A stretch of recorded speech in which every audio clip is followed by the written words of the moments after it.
Oppo and Vivo don't make the best phones, but they are still two of the best-selling smartphone brands in India right now.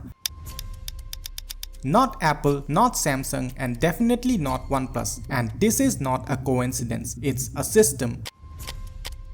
A system designed so that when you walk into a phone shop, you walk out with their phone. It's something that nobody talks about. Gem cut camera module, studio quality aura light, spectacular color changing technology. And by the end of this video, you'll realize your decision to buy an Oppo or a Vivo was already made for you before you even left the house. When was the last time you bought a phone offline? You're watching this video, chances are you even buy your groceries online, but you're just a small percent. The majority of India still buys phones from physical stores. They walk in, ask the shopkeeper and trust his suggestion. Like we trust the guy at the pharmacy when we ask for a cough syrup. And this is the entire battlefield that they have been winning for years. While other brands like Xiaomi were busy doing flash sales online, Oppo and Vivo were carpet bombing the entire country with retail stores. Every district, every small town. They build a huge ground operation, not distributors but branches that manage their regions almost independently. While competitors wait for approvals from the head office, their local guy makes calls the same day. But here's the thing about the shopkeeper. He's not recommending you based on your needs. He's recommending based on how much commission he'll get from selling you the phone. Oppo and Vivo pay higher margins than almost any other brand.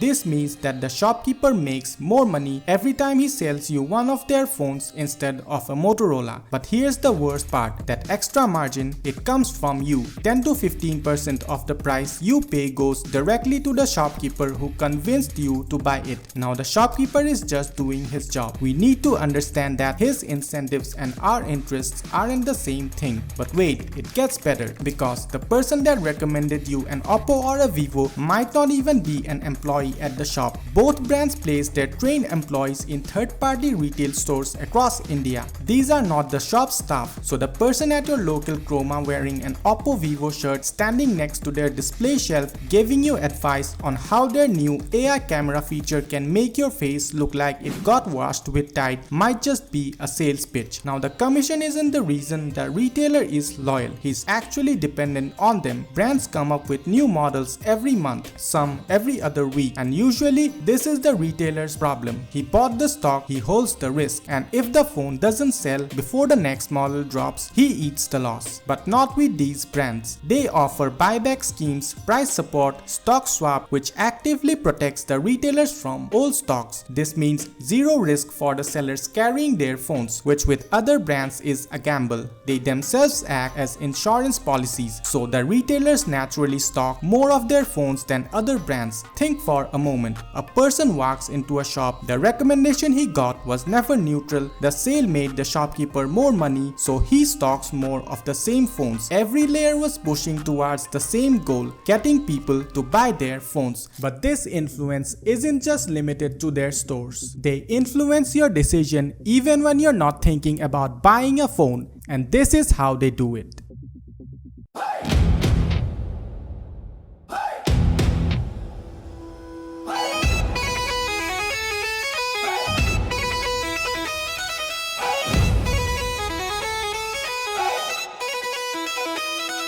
So here's a scenario. 4 years ago you were watching the IPL. You weren't thinking about anything else except the match. Not about work, your boss or your girlfriend who you were supposed to call an hour ago. But your brain was quietly going Vivo, Vivo, Vivo. Their name was plastered everywhere. Every jersey, every boundary board and every cutaway between overs. Same thing Oppo were doing but with the national team. Both the brands have spent thousands of crores just for sponsorship, because cricket isn't just a sport in India, it's infrastructure. It covers every demographic, every age group across the country, which no other platform does. Vivo understood this, so did Oppo, and they put one giant bet on the fact that if people keep seeing them again and again, they'll be more likely to buy it when they walk into a store. Same case with every brand ambassador they sign. Their goal is not to sell you a phone but a feeling. You never see them talk about the processor or RAM, because that's that's not the game they are playing. They just stand in front of a camera and look aspirational. And in India, aspiration sells and it's associated with movie stars and cricket jerseys. So a phone that is in the hands of an attractive actress feels more desirable to the general public than a phone with silicon carbon battery or LPDDR5T RAM. The former looks good when it's new, but it's the latter that will still be running smoother 3-4 years later when the new updates roll. And here's the interesting part. They themselves know that when it comes to pure specs, their phones aren't the best in the market. And that's exactly why OnePlus, Realme and iQOO exist. 3 different brands but the same parent company as Oppo and Vivo, BBK Electronics. Those brands exist for a different kind of buyer. The ones who watch tech reviews, discuss on forums, want value for money and care about specs more than which celebrity is endorsing the phone. A customer like you who is watching this video, you chose iQOO over Vivo or OnePlus over Oppo. You chose a different brand, but your money goes to BBK anyway. You willingly chose what you want, but it's not the case when you buy an Oppo or a Vivo. Their goal is not to make the best phones, but the most attractive looking ones. At the same price as an Oppo or a Vivo, you get a much better phone if you buy a OnePlus, Realme or an iQOO. A better chip that sits in an entirely different performance tier, larger battery, higher resolution display and most importantly, clean software. The latter offers better phones while the former takes better selfies. Now credit where it's due. What they did with the cameras is genuinely smart and extremely manipulative. We'll come to that. Their cameras don't take the most amazing detailed pictures. They capture the most attractive looking ones. AI beautification, boosted saturation, skin so smoothened out that people turn into mannequins. And the reality is that the average Indian consumer doesn't want an accurate looking selfie. They want a flattering looking one. They want to look good. They want to share it online. Capture the real you, they say, while making sure you look nothing like you actually do. That's not a feature. That's psychological manipulation engineered to make you feel good. So when you spend that excessive amount of money on an overpriced product, you never question your decision for a split second. And the price gap between them, it's not for better engineering or premium build quality. It's for retailer commission, billboard ads, cricket sponsorships and celebrity fees coming straight out of your pocket. And the biggest problem with that, the real issues start appearing after the customer buys the phone.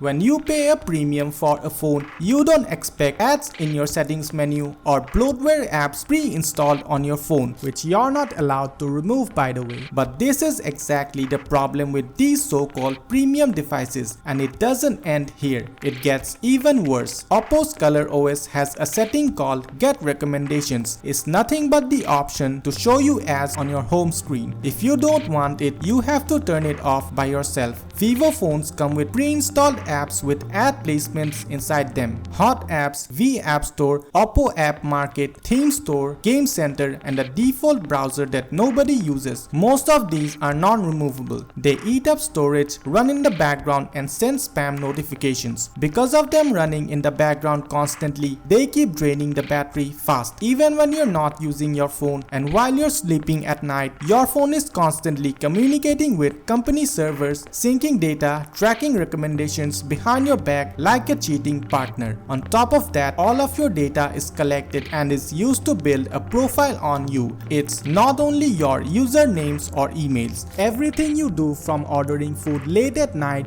to deleting Tinder after you found a partner, is recorded, merged and monetized. All of this happening on a device you bought with your own money, running their businesses on your storage, your battery, collecting your data, using it for targeted recommendations, advertising and ecosystem optimization. You paid a premium for the device and yet it's still trying to monetize you afterwards.